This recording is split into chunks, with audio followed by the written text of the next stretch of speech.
I'm here today with Catherine Baker, who is the founder and director at Sport and Beyond. An ex-City lawyer, she now combines her twin passions of sport and leadership, bringing a unique perspective to the mindset and approaches that deliver exceptional and sustained performance. And the sustained bit is really important. We're going to be talking about that.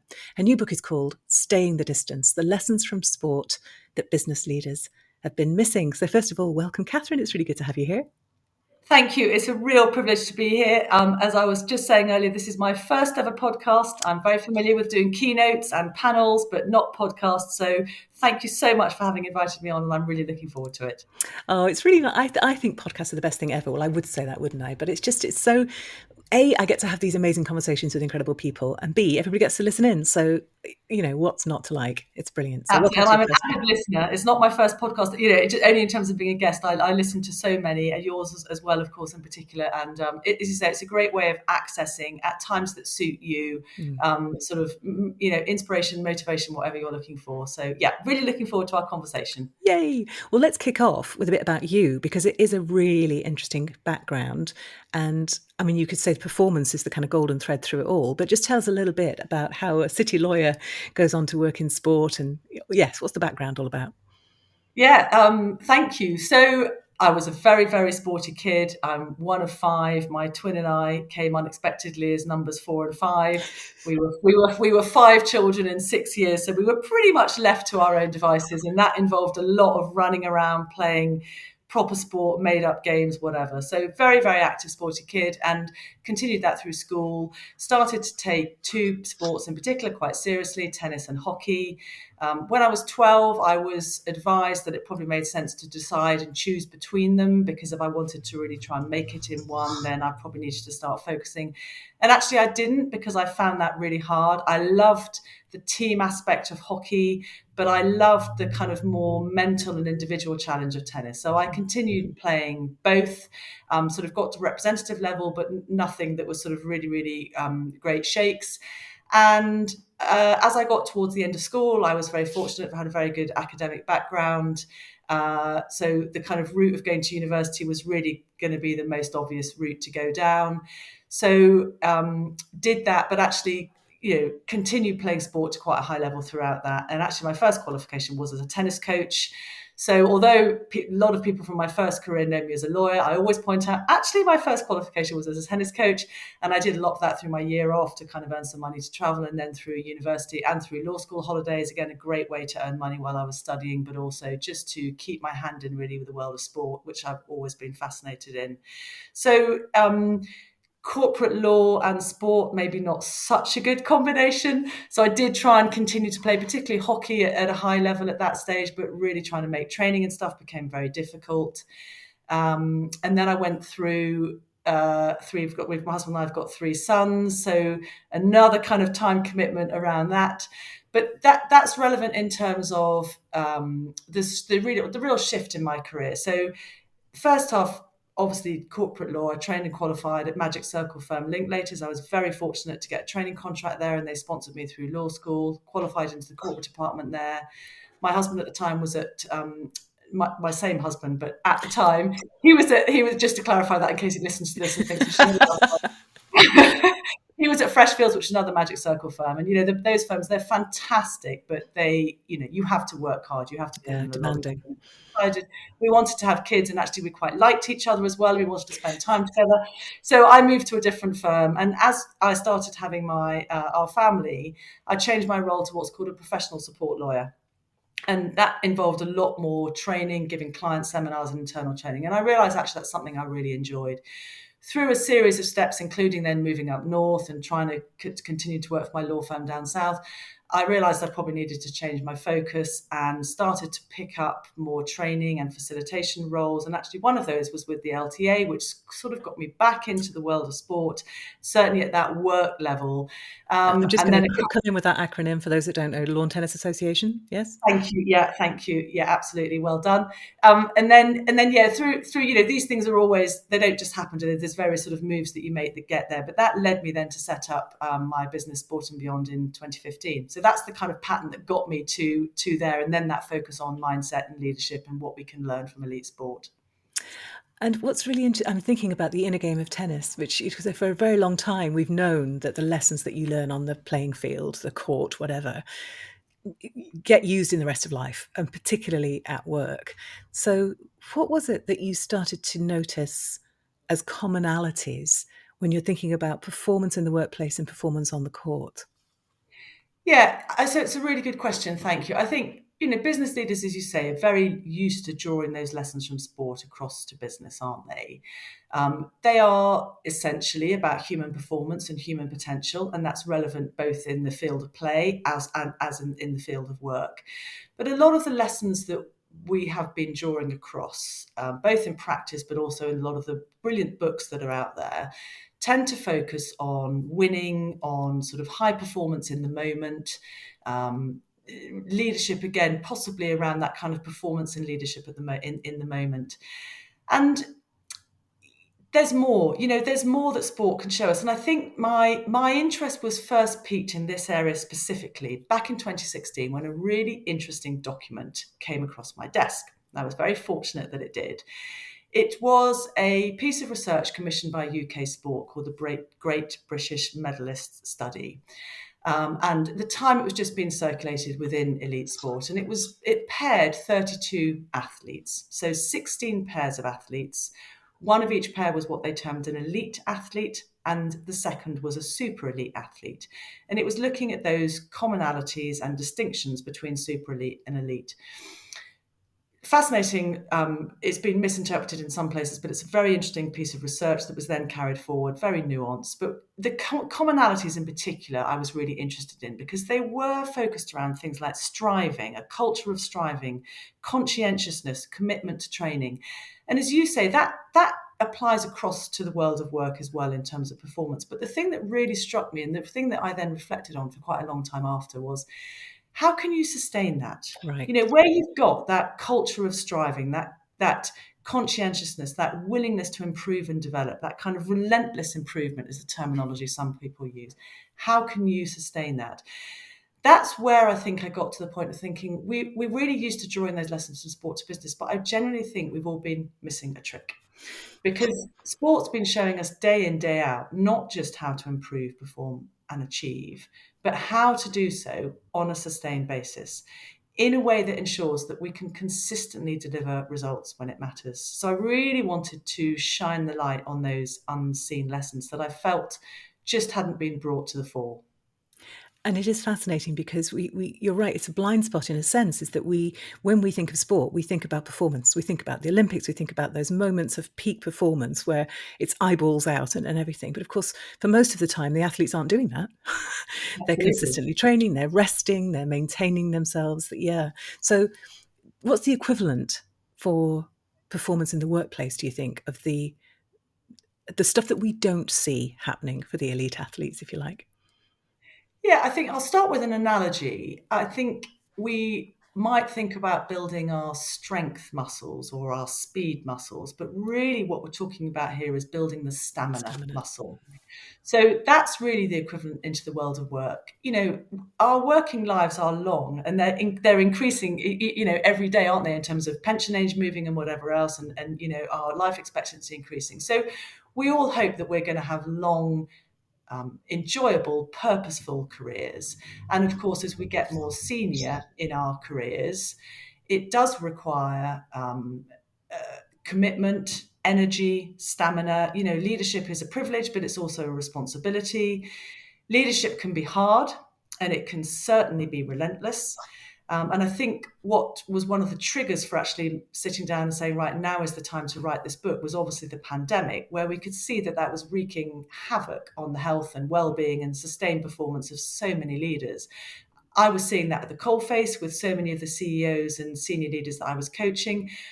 All of us were reading about it pretty much everywhere we turned. And it's not like that stopped and got boxed off when the pandemic quote marks ended. That's continued.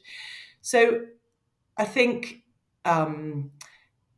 leadership is critical to the success of strong performance of every single organization. So I was just thinking, how can we draw those lessons out for those senior leaders to really understand how they can sustain their performance over the long term, which is critical for the performance of their organisations and for themselves as individuals, in a way which is sort of relevant and accessible for them.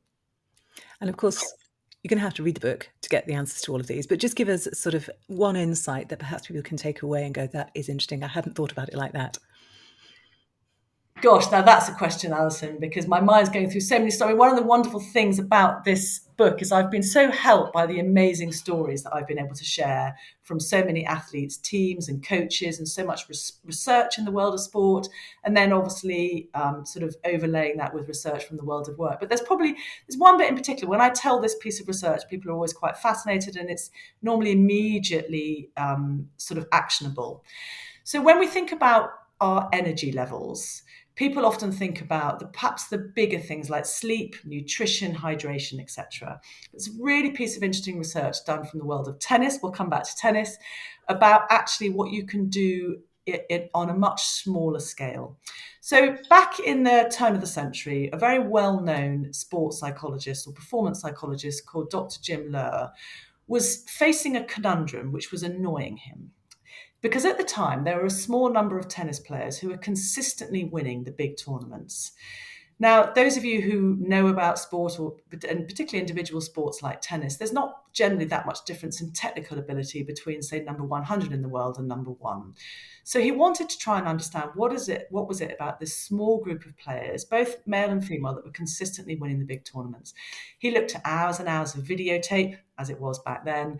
He went to watch loads and loads of live matches, and he couldn't see what they were doing differently until he started to look at what they were doing when they weren't actually playing. In other words, the break between the points and the break between the games. And he realized that they were doing something very different with that time. They were turning away, they were decompressing, they were taking deep breaths, they were removing that point or that game from their mind before turning back to the court with a reset, both physical and mental, for the next point. Once he'd picked up on this, he actually started to put heart monitors on some of the players to assess the differences. And these top players, actually, their heart rates were going down more than others between points and games. Now, of course, we see players doing that all the time. You know, that's now become a recognized thing off the back of that research. Bring it back to the workplace. Especially now that we're doing so much like this, virtual meetings, etc. Are you building in micro or mini breaks during the day? Are you making sure that you have a 5-minute break between calls, where you might even just go to the loo or make a cup of tea or stand up and do some stretching? Are you building in a proper lunch break, even if it's 30 minutes? So these little ways that we can actually maintain and sustain our energy and stamina through the working days, day after day after day, replicated, that's going to have a huge impact on your ability to sustain your performance.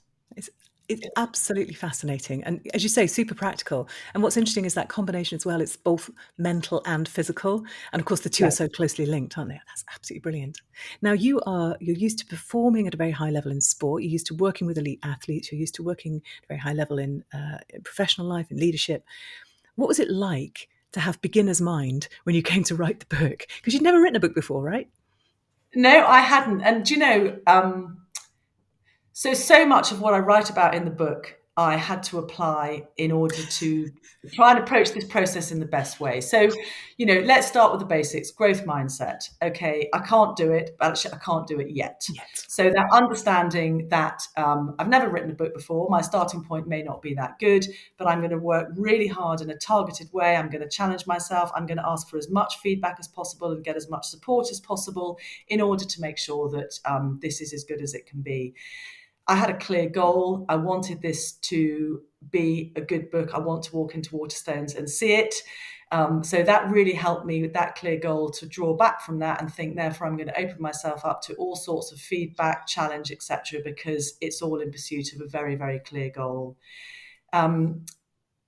Help.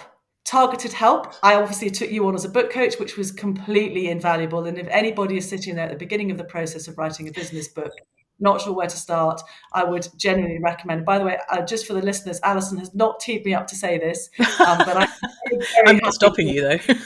mean, we only had 4 hours, I think, of our 6 hours together, but I cannot tell you how much it transformed my focus and obviously things like why you, why the book framework, etc. I think the final thing then is, well, again, in terms of lessons from the book that I applied to my own writing, purposeful practice. So I have been writing a blog for a number of years now. That goes out to an amazing network of senior leaders, and that regular practice really helped me to hone my writing style. Obviously, very different when you're trying to write, a 13-chapter book than it is from a short blog. But that purposeful practice really helped, I think, me define my style and develop in the right way.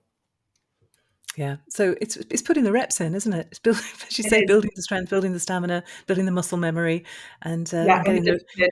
I mean, I could go on because it's so much from the book that's relevant. It's not just about being motivated; it's about making sure you bring the required discipline. And for people, that works in different ways. Some people might need to leave a chunk of time each day or whatever it might be. But yeah, you've definitely got to have that continued discipline. It's the work that you do when no one's looking.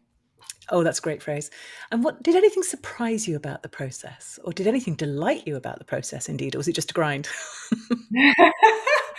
I think I'll start with the delight, if I may.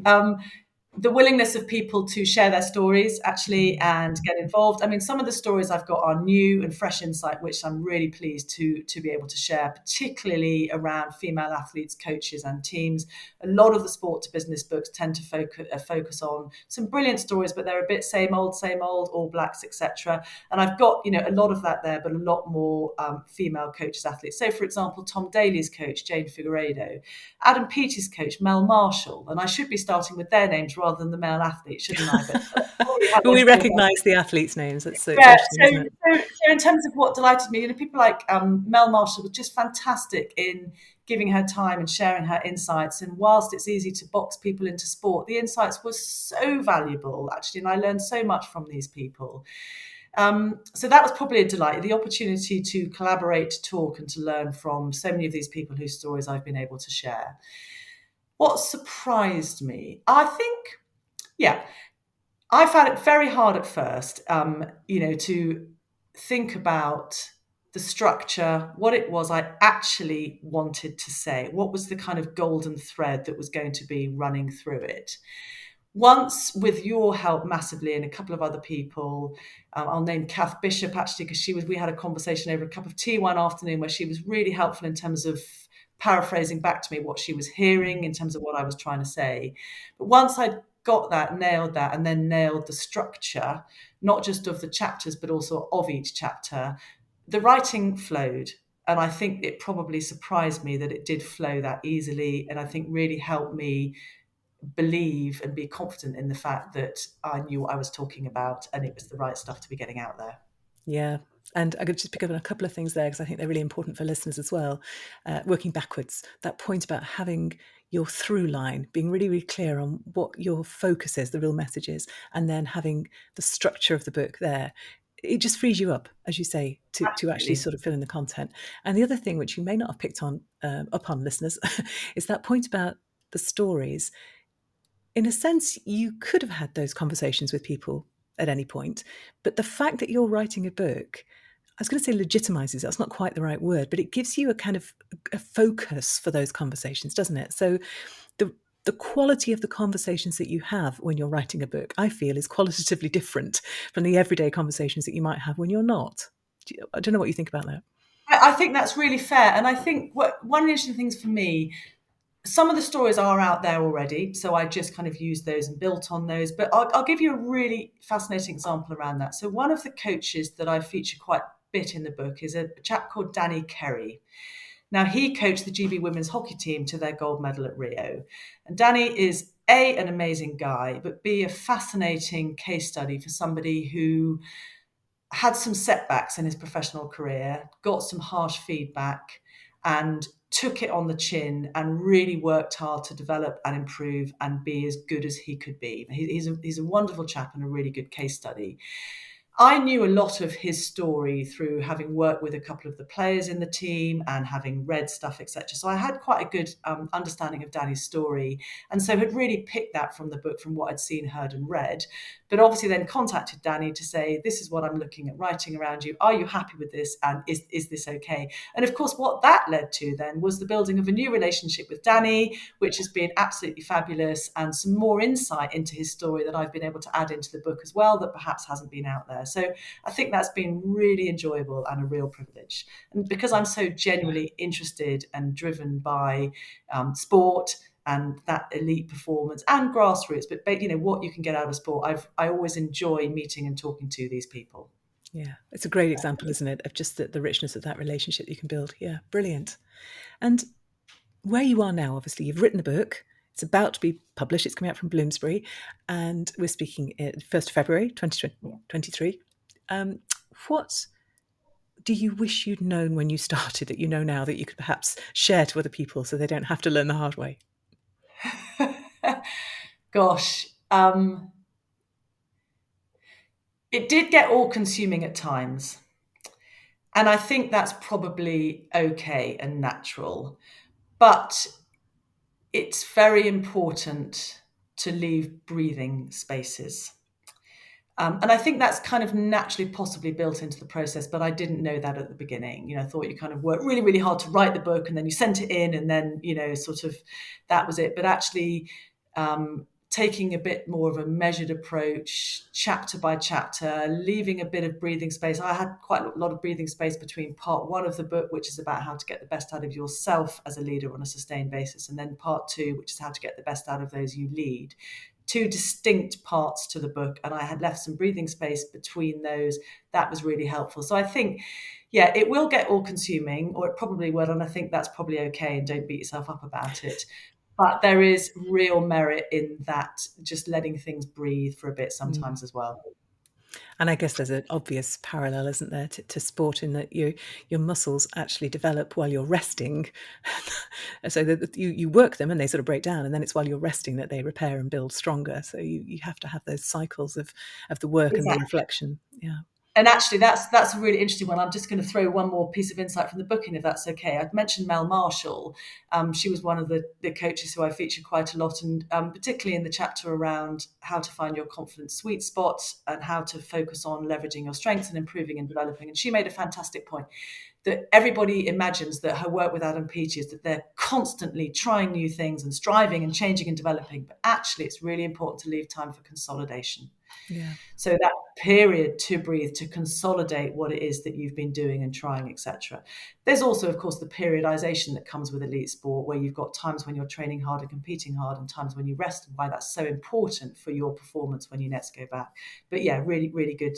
Thank you for making that link across. Yeah. Yeah. Brilliant. So I'm going to ask you for a recommendation, and you are not allowed, obviously, to recommend Staying the Distance. I'll do that for you. It's such an important book, I think. But what book would you think that anybody listening should read? What's really perhaps stood out to you? Yeah, obviously, I was given this question a bit in advance, and anyone watching the video can see I've got so many books in my bookcase, and I have genuinely read them all. So I just hoover up books around leadership and mindset. So I did find this difficult, but my one recommendation is going to be a book called Hit Refresh by Satya Nadella. Now, Satya Nadella is only the 3rd ever CEO of Microsoft. So why am I recommending this book? I guess 2 main reasons. One, he is a current CEO. So it's a very current, relevant book of a significant organization, which really he's had to drive quite a lot of change in. The other reason is, whilst my focus is lessons from sport across to leadership, business, etc., I'm not, sort of too blinded by that. As in, I understand that not everything can be transferred across. And one of the perhaps areas of skepticism is that when you're talking in sport about culture and that kind of thing, it's easy because you've got a smaller number of people. You've got a team, or even with a club, you've got a smaller number of people than you would have, say, in a multinational global organization like Microsoft. What Nadella's book shows us, though, is that those lessons are still relevant. So the 2 central planks that he took to transform Microsoft were mindset where he really worked hard to instill growth mindset within Microsoft and culture. So the bits that we know make a real difference in sport, mindset and culture, that slight skepticism, can we still do that with a big organisation? That's exactly the approach that he took. They were his central pillars in that transformation of Microsoft. So from my point of view, I love it because it's a really good example from someone else of how, yes, you can do this in big business.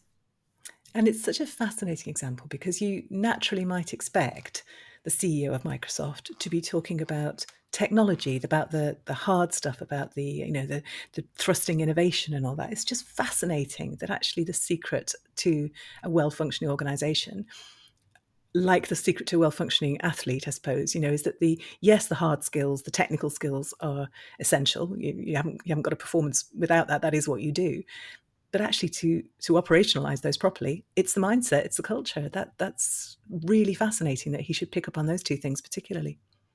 Absolutely. I couldn't have put it better. Thank you. Brilliant. And if people want to find out more about you, more about the book, Catherine, where should they go? Yeah, so probably starting point is the website, sportandbeyond.co.uk, gives a good bit of information about the business, but also about the book in particular. Anyone who's more interested in me more generally, or I guess the things that I'm interested in more generally, I'm also a trustee on the board of the Dame Kelly Holmes Trust, which is a youth charity which uses elite athletes to mentor young people. And I also chair an organisation called the O-Shaped Lawyer, which is looking to entirely transform the way lawyers are trained and developed, with a lot of what I talk about in the book being relevant. So that's probably the best places to go. It's brilliant that you still have those two strands just running through your life so inextricably. Very busy, but very lucky. Wonderful. Well, it was so much fun talking to you. I hope you enjoyed your first podcast experience. There will be many more, I'm sure. Thank you for your time today. I did. Thank you very much, Alison.